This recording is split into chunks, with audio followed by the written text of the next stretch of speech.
एक शुरू में बनाया था ईवीएम हटाओ मोर्चा, वो उदितराज जी चला रहे हैं उसको। इन लोगों ने जब वहां से कुछ बात हुई तो इन्होंने संयुक्त मोर्चा बनाया, ये भी चला रहे हैं। और इन्होंने इतना मेहनत की कि पूरे पूरे भारत भर में पता चल गया, पूरी दुनिया में पता चल गया कि भारत में ईवीएम के खिलाफ आंदोलन हो रहा है। लेकिन अभी हमें एक मोर्चा जीतना जरूरी है, और सबसे जरूरी है कि ये दोनों मोर्चों का एक मोर्चा होना चाहिए। कर्मचारी आंदोलन में भी रहा हूँ, किसान आंदोलन में भी रहा हूँ, पेंशन आंदोलन का संरक्षक हूँ और इतिहास का विद्यार्थी हूँ। मैंने इतिहास को पढ़ा है और ये जानता हूँ मैं कि दुनिया के किसी क्रांतिकारी ने ये नहीं कहा कि आप आपस में लड़ो या बढ़ जाओ। सभी ने कहा दुनिया के मजदूरों एक हो जाओ, किसी ने कहा इनकलाब जिंदाबाद, किसी ने कहा किसानों मजदूर एकता जिंदाबाद, ये सब कहते हैं। ईवीएम का जो मुद्दा है वो मुद्दा पूरे समाज का है, और पूरे समाज का ही नहीं है केवल, ये जितने भी गुलाम देश थे ना उन सब देशों का भी है। पाकिस्तान में भी एक कमीशन ने माना ये बात कि हमने जो लोग हारे हुए थे वो जिता दिए, और रिटायरमेंट के बाद बता रहा बस वो गड़बड़ ये है। हमारे यहाँ अनिल मसीह जो पंजाब में किए हैं, मैं मास्टर ट्रेनर रहा हूँ इलेक्शन डिपार्टमेंट का, मैं असिस्टेंट कमिश्नर था पहले, वो उसको ना जेल जाने के लायक बात है और उसको देशद्रोह में बंद होना चाहिए। सुप्रीम कोर्ट ने, जज ने वैसे कहा भी है। तो ये जो चुनाव में इस तरह की हरकतें हैं, इसके प्रमाण ढूंढने की ज़्यादा हमें मशीन में जरूरत नहीं है। हमें जरूरत ये समझने की है कि ये जो सरकार देश की है वो वोट से चुनी जाती है, और किसान समाज देश में 70% है, उसको वो मार रहे हैं गोलियां। पहले 13 महीने सड़क पर बैठे थे, 700 लोग मर गए, और वोट फिर उनको दे दिया तो और उनके हौसले बढ़ गए। जो शेड्यूल ट्राइब हैं इस देश के लगभग 27% के आसपास हैं, 30 भी हो सकते हैं, कुछ बढ़ गई होगी आबादी तो परसेंटेज बढ़ा है इनका। उनको जो इन्होंने नौकरियां खत्म कर डाली, संविधान बदलने की बातें रोज करते हैं, और सारा कोई भूमि पूजन कोई मंदिर पूजन में लगा रखा पूरा देश। तो ये इतनी बेफिक्री कहां से आई कि इनको वोटों की चिंता नहीं है? 25%, 27% शेड्यूल कास्ट है, 70% किसान है, कर्मचारियों का परसेंटेज 3 है, 3 से 3.5% कर्मचारी हैं। कर्मचारियों को पेंशन बंद कर रखी है, और कुछ कर्मचारियों को ठेके भी रखा हुआ है। तो ये लगभग जो प्रतिशत है ये तो सरकार को उखाड़ के फेंक देगा। फिर इतना मनोबल कहां से आ रहा है? ये कहां से बोले जा रहे हैं 400 पार 400 पार? ये इनका 2 तरीका है। नंबर 1 ईवीएम जब तक है इनको किसी का कोई भय नहीं है, कोई लोकतंत्र का मतलब नहीं है, ना तुम्हारे वोट का कोई मतलब है। इसलिए मेरा सबसे कहना यह है कि इस लड़ाई को आम जन की लड़ाई बनाना है हमें, और ये किसी एक वर्ग से लड़ने की लड़ाई नहीं रही है। ये पूरा देश इस पे जानता है। हम जिन बातों को कर रहे हैं, मैं पिछले कई प्रोग्रामों में आया, और मैं भी गाँव हूँ, आया हूँ 8-10 गाँव में भी गया था। एक भी आदमी मुझे ऐसा नहीं मिला जिसने ये कहा हो जनसंख्या को छोड़ के कि ये मशीन से जीतते हैं। सबको पता है बात कि हम ईवीएम से जीतते हैं और गड़बड़ घोटाले से जीतते हैं, ये सबको पता है। यूपी का पिछला विधानसभा चुनाव में इन्होंने 72 सीट हराई जबरदस्ती।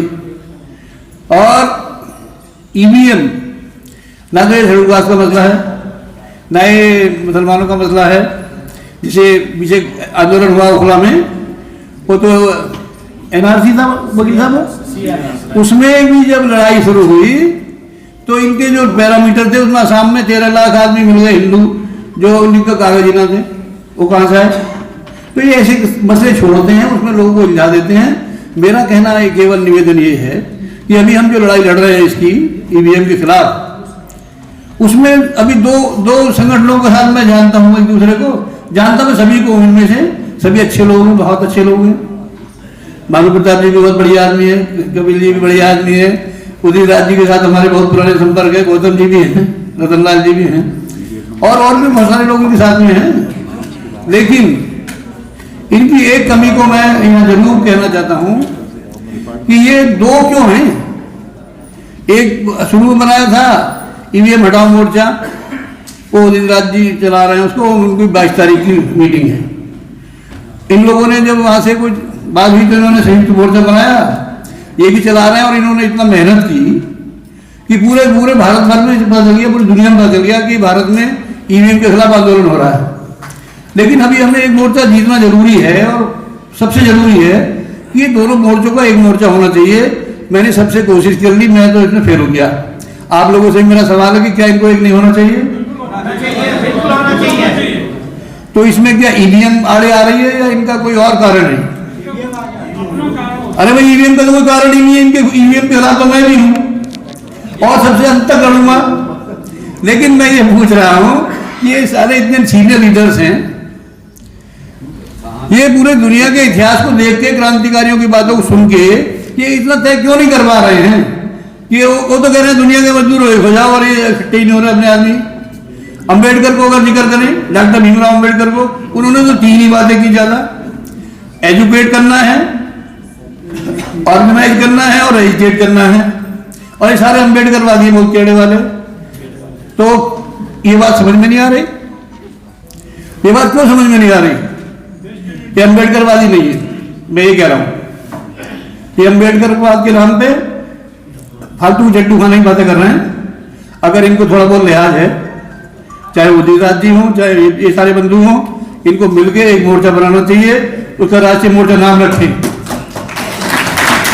लोगों को बार बार बुलाने से मशीन नहीं हट जाएगी। मशीन हटाने के लिए चलाना पड़ेगा, बंदूक चलानी पड़ सकती है। आप इनसे हटाओगे 25 आदमियों से, 50 आदमियों, 100 आदमियों से। इसकी रणनीति में बदलाव करो, सारा एक मोर्चा बनाओ। जितने भी कर्मचारी संगठन है सबके डेलीगेट ले लेकर नेशनल काउंसिल बनाओ। नेशनल काउंसिल का जो निर्णय होगा उसको सारे लीडर माने, तब लोग आएंगे आपके साथ में। आपको नेता बना के झंडा उठाने कोई नहीं आएगा, और ना ही आना चाहिए। हमने 10 लाख आदमी इकट्ठा किया रामलीला मैदान में। आप जानते हैं हमने क्या किया? चंपारण से शुरू किया, कोई जिला नहीं छोड़ा जहां मीटिंग नहीं की। उत्तर भारत, ये पूरा उत्तर प्रदेश, उत्तराखंड, फिर यूपी में से निकल के मध्य प्रदेश और महाराष्ट्र तक गए। पूरा जून, जब बाहर मुंह निकालते भी लगता था जल जाएगा, तब हम सड़कों पे थे। और उसका परिणाम हुआ कि दिल्ली में इतने लोग आ गए कि एक एक पार्टी के नेता को, इवन बीजेपी और कांग्रेस को ये कहना पड़ा कि सन 50 से लेकर आज तक कभी इतनी बड़ी रैली हुई नहीं। ये सबके सामने है, न्यूज में भी है। हमारी कोई न्यूज भी नहीं चलाई थी, फिर भी वो यूट्यूबर्स ने न्यूज चला दी। जो बीबीसी में मेरे संपर्क थे, मेरा बेटा बीबीसी में पत्रकार है, तो उन्होंने चला दी न्यूज, फिर ये चलाने लगे। मैं ये कह रहा हूं, मैं उसका ये जो रामलीला मैदान था मैंने अलॉट कराया था, मेरे नाम अलॉट था और मैं उसका व्यवस्थापक था। मैं आप सबसे भी कह रहा हूं, सबसे भी कह रहा हूं, ये ईवीएम अगर नहीं हटवाई तो अगला चुनाव आप देख नहीं सकते। बता रहा हूं देश के हालात ऐसे हैं। तो आप सब चीजें छोड़ दो। जब कोई हमें हासिल करना होता है कोई चीज, तो हमें त्याग करना पड़ता है। जब मैं 12वीं का टॉपर हूं यूपी का, 18 घंटे पढ़ता था, तो मैंने अपना एहसास छोड़ा, त्याग किया। आप लोगों को जोड़ना चाहते हैं, सारे साथियों को जोड़ना चाहते हैं, आपस में बुलाइए, बैठिए, मुद्दे हल कीजिए, एक साथ जुटिए। आप 22 को कर रहे हैं, वो 25 को कर रहे हैं। मैंने बहुत मना किया उदयराज जी से, आप 25 डेट रख दी गई ऑलरेडी, तो इसे मत रखिए, सब लोग इकट्ठा रहो तो बेटर रहेगा। लेकिन मैं बड़ा अफसोस के साथ कह रहा हूं कि इन लोगों को ये बात समझ में नहीं आ रही, और ये देश की जनता के साथ बहुत बड़ा, ये मतलब मैं समझता हूं इनका दायित्व पूरा नहीं कर रहे लोग। क्योंकि भारत के जो किसान, मजदूर, गरीब लोग, उनको थोड़े लीडर बनना आता है। वो तो साथ खड़े होंगे, लेकिन साथ तो जब खड़े होंगे जब आपको लगेंगे कि हाँ ये वाकई लड़ रहे हैं सीरियसली और सारे इकट्ठा हैं। तो मेरा यही सुझाव है, मैं ये कहना है, मैं किसी की ना तारीफ करना है ना बुराई, मैं ये कह रहा हूं एक नेशनल फोरम बनाओ, उसमें 5-7 लोगों को एक कार्यकारी कमेटी बना दो, तो निर्णय लेते रहेंगे जल्दी जल्दी।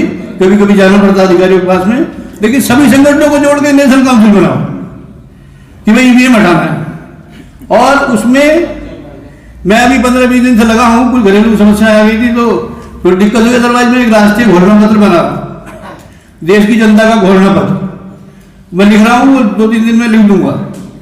कॉन्ट्रैक्ट वाले सुन लें, जो बैठे हैं कॉन्ट्रैक्ट वाले कर्मचारी, उसमें एजेंडा में हम डाल रहे हैं। और हमने 24 अगस्त को किसानों की और औद्योगिक मजदूरों की संयुक्त मोर्चा में वो पास करा दिया था। देश में कोई भी सर्विस कॉन्ट्रैक्ट पर नहीं होगी, चूंकि ये जो एक्ट है वो कॉन्ट्रैक्ट एबोलिशन एक्ट है, कॉन्ट्रैक्ट एक्ट नहीं है ये, इसका नाम ही कॉन्ट्रैक्ट एबोलिशन एक्ट है। तो कोई भी सर्विस जो लगातार चलती हो साल भर, उसको कॉन्ट्रैक्ट में भर्ती करने के खिलाफ हम अपने एजेंडा में जो डाल रहे हैं और हम उसी को वोट देंगे जो इसको हटाएगा। अब जो लड़ाई है, अब हमारे किसान लड़ रहे हैं, मैं रोज लिख रहा हूँ, चिट्ठियां भी लिख चुका हूँ, उन्हें फोन भी कर रहा हूँ, लेकिन उनको ना ट्रैक्टर लेके बॉर्डर पर लड़ा रहे हैं। अरे भैया वहीं बैठ जाओ जहां हो और कसम खाओ कि अपने अपने गांव भेजो लोग, वहीं बैठे रहो आप, हम भी आएंगे आपके साथ। गांव गांव जाके कसम खाओ लोगों को, इन फासिस्टों को वोट नहीं देना। आप इनसे कहां से लोग, तमंचे वाले भी हमारे ही हो, जो सिपाही हैं सब किसानों के बच्चे तो हैं, कर्मचारियों के बच्चे हैं, तो उनको लड़ने से आपस में अच्छा होगा कि हम एक मंच वहीं बनाएं जहां पे लड़ रहे हैं और वहीं ये तय करें कि गांव गांव चलना है, पंचायतें करेंगे और इनको कोई वोट नहीं देगा। ईवीएम लेकर गांव आए तो ईवीएम को भी तोड़ेंगे, इनकी पिटाई करेंगे।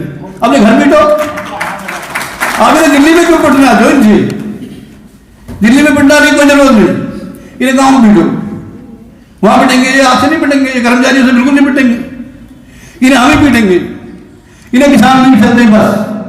और देखो कैसे लड़ रहे हैं, तो पहले लड़ रहे तरीके से।